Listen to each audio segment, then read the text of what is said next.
everyone, we're gathered here today because last night I finished a great book. It was my first read of June. I have a very good feeling about this month, so I thought maybe we should spend this week trying to find as many 5 stars as possible. That was really creepy. A fantasy book, we've had a look at a thriller book. I think it's time. The book I'm talking about that I finished last night was The Lies of Locke Lamora by Scott Lynch. I read this last year. This was just a bit of a reread. This book is like a cross between Six of Crows and Swordcatcher with like a little hint of Game of Thrones in it, set in a medieval Venice inspired world that has magic, and it follows the leader of a gang of street thieves on a heist against the nobility of the city. Anyway, this video wasn't supposed to be me making you read this book, but it was freaking fantastic. And so I do want to continue the beginning of June on this note, so I'm going to continue reading a bunch of excellent, or I suppose they will be excellent, books. I do have a bunch of books I want to read during this video. Maybe like we'll stick to 2 or 3, I think. The first book I definitely want to start with is the second book in that series, the Gentleman Bastard sequence. This is called Red Seas Under Red Skies, and it has been described as a pirate book that takes place 2 years after the events of The Lies of Locke Lamora. I'm beyond excited to continue this, and I genuinely do think it's going to be a 5-star read. With The Lies of Locke Lamora, I feel like a lot of it is so slow. It's a very, very slow paced book, which I'm okay with so long as it's still interesting, but that's because it was setting up the foundation of the Gentleman Bastards, who were the crew, and it was kind of just teaching us a little bit about the world and how things work. So of course this book was slow as hell, but now that we've established what the world is, I just know that this is going to be even better and even more epic. This is like 600 pages, so I need to get to work. I'm very excited. I anticipate it'll be a 5-star read. It might be 4 stars. It depends whether this 600-page book is filled with substance or just continuing to lay the foundations in a very slow-paced manner. But as for the rest of this week, there are a couple of new releases coming out. You'll be seeing that in a couple of minutes or so, so I won't tell you what they are just yet. Pirates? Are you joking? And weirdly, just as I decided to pick up pirate book, the weather outside, it's sunny. It's winter in Sydney right now. I am hot. So this has got to be the perfect book right now.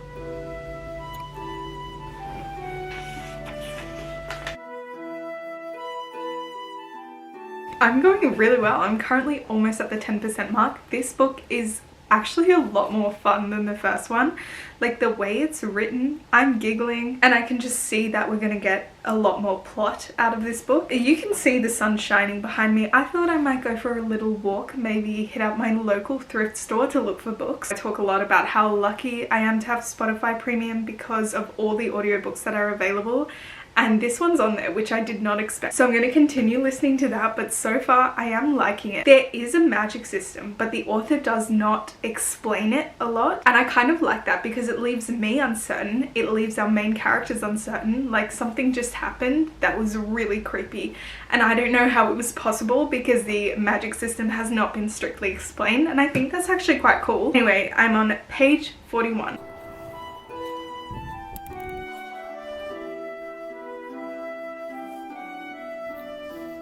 I'm back. I didn't end up getting anything. The selection was so good, but I swear a lot of the books that were there I either have or don't actually intend on reading, but there were so many popular books there and I'm really surprised. We're still only around there, 600-page book, but I was only listening to it for like an hour or so, so we haven't got that far in. But the plot is so fun. I'm really excited to see where this is going, but I'm not sure how this is going to evolve into a pirate story. But that's probably all the reading I'll be doing for today. See you tomorrow, hopefully, to continue this. Alright, I'm about to drive to Pilates, but before I do go, I wanted to give you a little update. If you're not new to this channel, you know that I do my best work at night. I read a lot last night. I'm exactly at the halfway mark, and I'm not messing around when I say that these books are incredibly slow paced, because this is supposed to be a pirate story. At least that's what everyone said. I'm 50% in.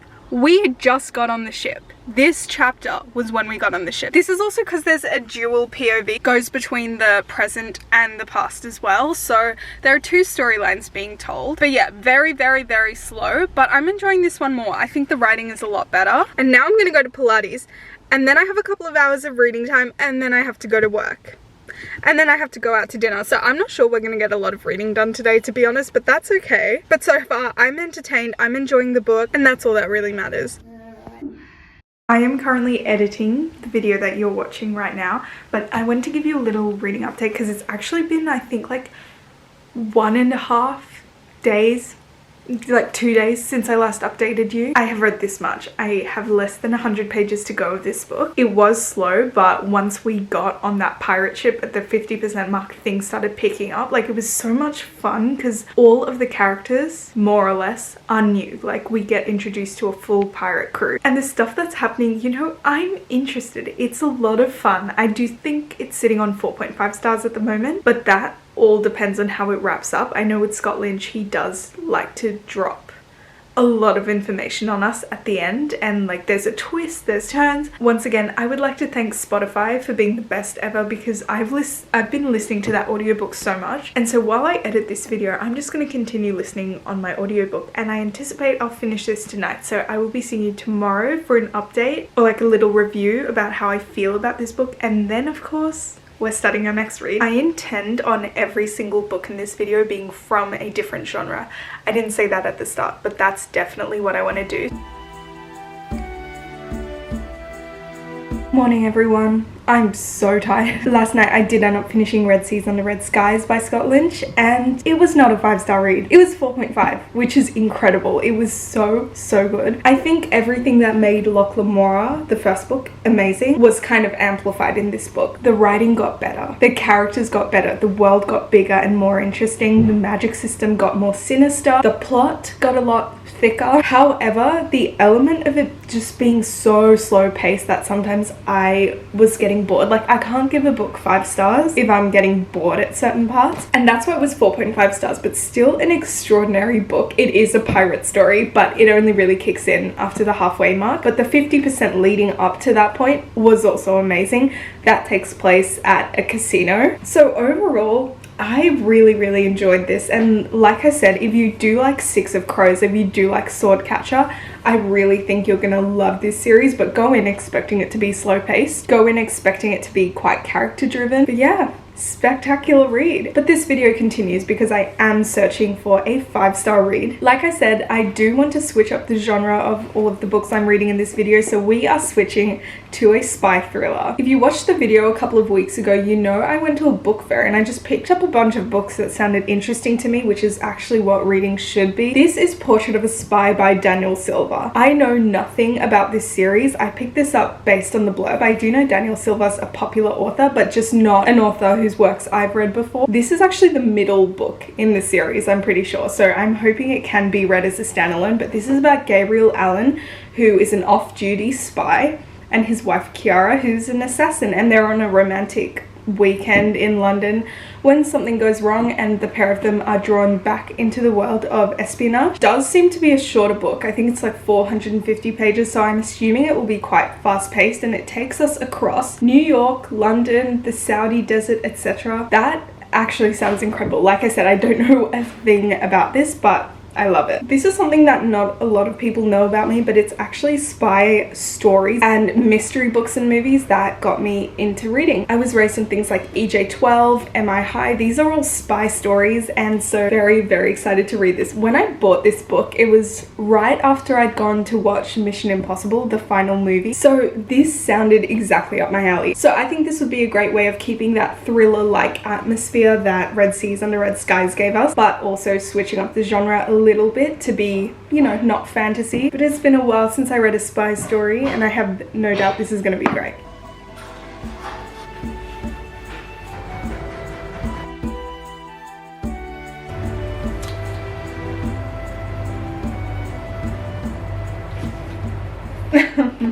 Okay, let's talk. I'm not that far in. I'm 12 pages in. The way that Muslim people were described in here, like, I smelt a rat, so I did a quick Google search. A lot of the Gabriel Allen books deal with jihadism, which is fine. A lot of spy novels deal with terrorism, but the way he describes these groups of people, Muslim people, I don't really like it. And especially with our current geopolitical climate, you know, I can see references here to Palestine, things like that. I get that all authors have their own political biases, and for the most part that usually doesn't affect my reading experience, even if it's someone whose values or politics I completely disagree with. But in this case, I have never seen such obvious political bias in someone's work. I know exactly what this author's views are, and I'm only 12 pages into this book. A quick Google search confirmed it. This is like the 11th one, I believe. The very first one establishes that Gabriel Allon is a Mossad agent, so an Israeli spy working to bring down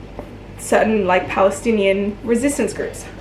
I'll continue reading this. I'm not going to DNF at page 12, but isn't that interesting? The book starts with a terrorist attack, but I don't know if I can ignore the way that obvious bias permeates the book. I'll keep you updated.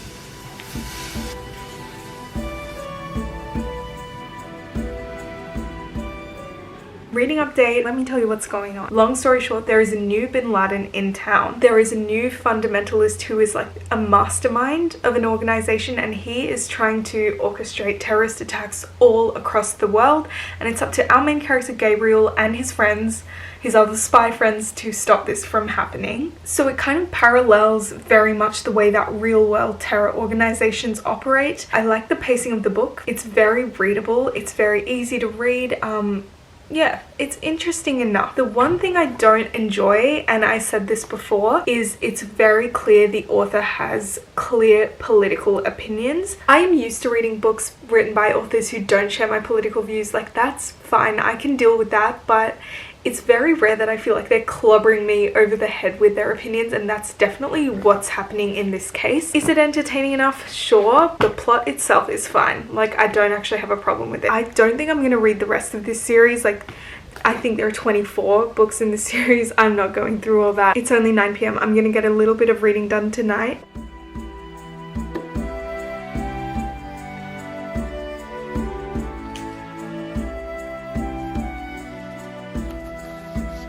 Morning. Okay, last night I did read a lot. I'm now on 75% of the way through this book. My previous criticisms do stand, plus one additional one. The writing style kind of reminds me of Dan Brown. It's like it tells you what's happening, doesn't necessarily show you what's happening. Like, there are just a bunch of explanations that make the reader feel intelligent, but it's actually like you're not thinking, you're just being told what's going on. It is really disappointing. I think that the world hasn't necessarily captivated me, the characters haven't captivated me, the plot is going somewhere, but yeah, there is this one character that I really like. Her name's Nadia, and I want to know more about Nadia. I'm gonna make myself a coffee, and then I'm just gonna finish this book up, and then we can move on to brighter things.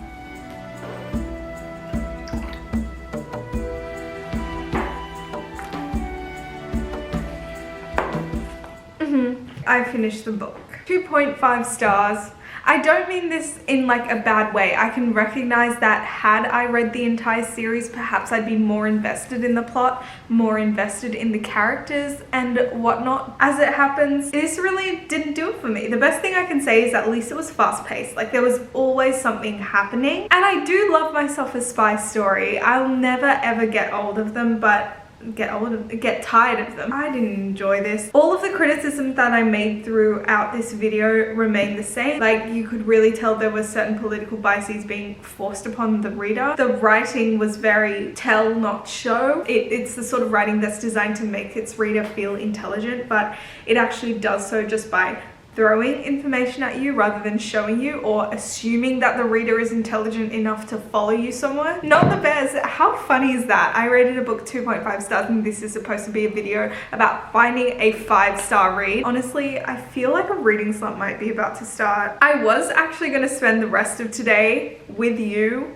going to the bookstore, buying our next book and coming back and reading it. I don't feel like going to the bookstore now. Like, maybe we'll do that tomorrow. I'm just exhausted now. I'm gonna go watch a bit of Harry Potter and I'll see you tomorrow, and then we can start the new book. This is the thing about blind buying a book. It's kind of just a roll of the dice. It could be like the worst cover, the worst blurb, and be the best book, or it could have a fascinating blurb and just not really do it for me. That's just what it is to blind buy a book. And with that, I'll see you tomorrow.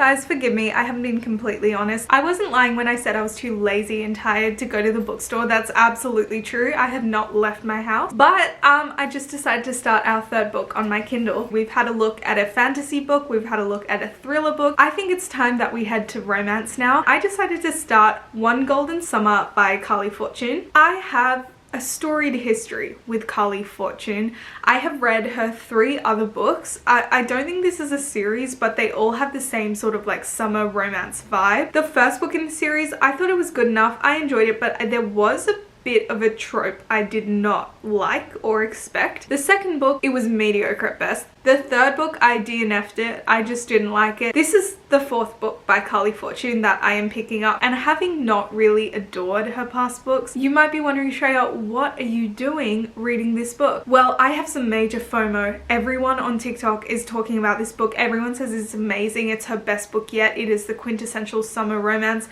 And you know, it's really cold right now. I could do with a bit of quintessential summer romance, especially after I read Problematic Summer Romance, which was just great.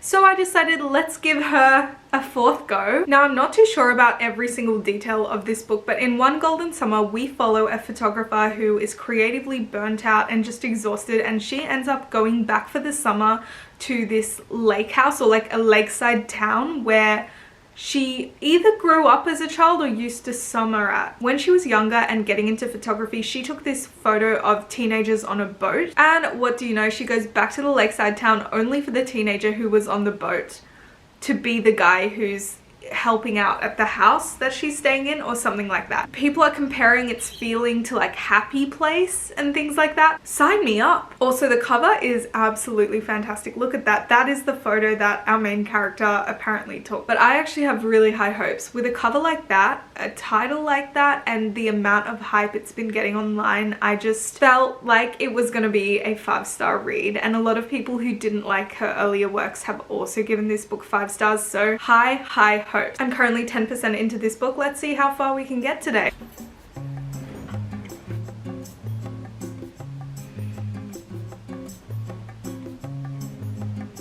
Good morning. I have a busy day ahead of me, so I'm really not sure how much of this I'm going to get through, but as of last night, I'm in 35%. I'm actually really enjoying it. Like I said, it follows a photographer who goes for the entire summer to go to this lake house, and there she meets a boy called Charlie. Charlie reminds me kind of like Rio, like a puppy dog. Very flirty, very fun. One thing Carly Fortune has always been so good at is writing setting, because you really feel like you're there, and that is saying something because it's so cold here right now. It's just such a sweet story, and I really can see why there's so much hype on TikTok about it. Although I am busy today, I am thinking of just stopping by the bookstore on my way home and picking up the physical copy of this. Now I'm at 36%.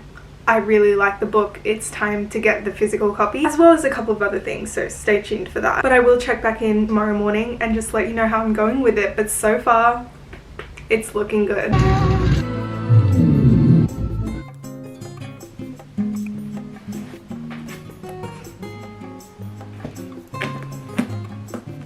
Actually, I anticipate that this will be 5 stars too. So good.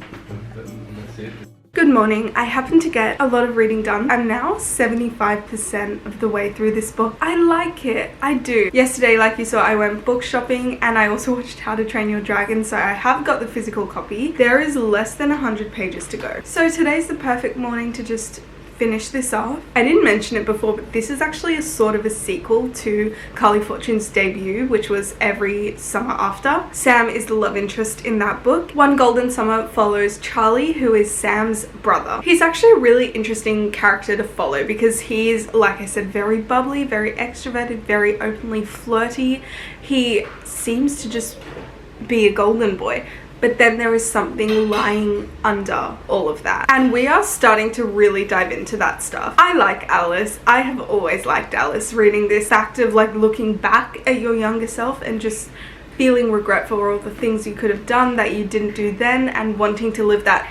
Obviously, it's so real to so many of us. I mean, I feel that way and I'm only 22. Like, I am still young, but I still feel that when I look back at my past. I actually feel too that even though this is a summer read, it actually has an autumn kind of feeling to me. I don't know why. Maybe it's because the setting is a lake rather than a beach. It just feels autumn. There's a lot of exploring of expectations, relationships that you have with other people. Charlie and Alice do like each other, but they're kind of preventing themselves from getting any sort of emotional investment out of it, which obviously it never ends well. It never ends well. We all have friends who are in situationships and you know it doesn't end well. That's what's happening here. Little summer fling. I'm really liking it. I don't think it's a 5-star, which is kind of embarrassing. It means we went this entire video without one, but I'll finish it and let you know.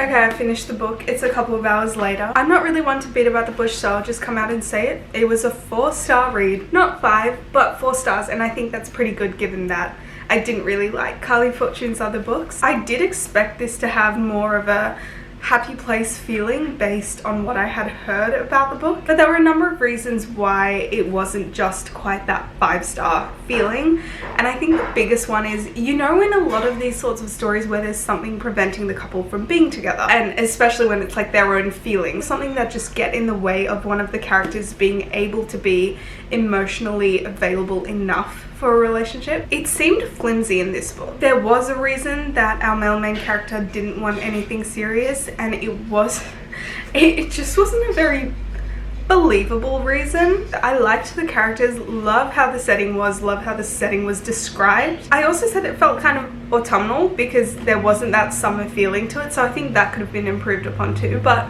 4 stars. Thoroughly enjoyable, very easy to read, but we came to this video to find a 5-star read, and I have not found a 5-star read in this video, which makes me sort of think we might have to continue this video on to next week because I'm determined.